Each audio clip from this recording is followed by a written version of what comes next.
3 degrés dans l'air, 10 dans la rivière. Il faut être un peu fou et drôlement accro pour se jeter à l'eau. Faut être taré, faut être taré. Une bonne combinaison, des palmes longues et une planche sur mesure. Voilà pour la panoplie du nageur en eau vive. Normandie, Bretagne, Île-de-France, ils sont venus de partout pour cette compétition.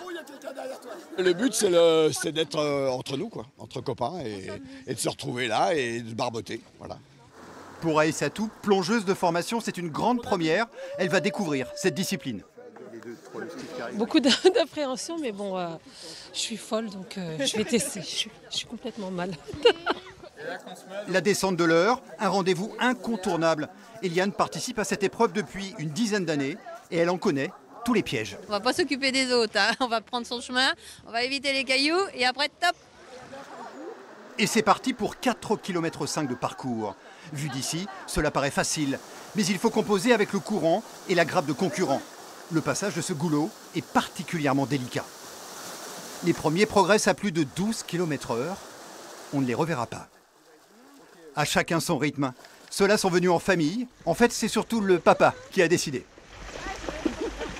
Pourquoi est-ce que tu viens là dans l'eau froide? J'ai envie d'essayer, mon père m'a forcé. 22 minutes de course pour les meilleurs, à peine plus pour le gros du peloton. Cette descente de l'Eure s'est effectuée dans des temps records. Il y avait beaucoup de courant, c'était sympa, c'était rigolo. C'était chouette. Le grand embouteillage à l'arrivée et le sentiment du devoir accompli pour Aïssatou. Faut se réchauffer.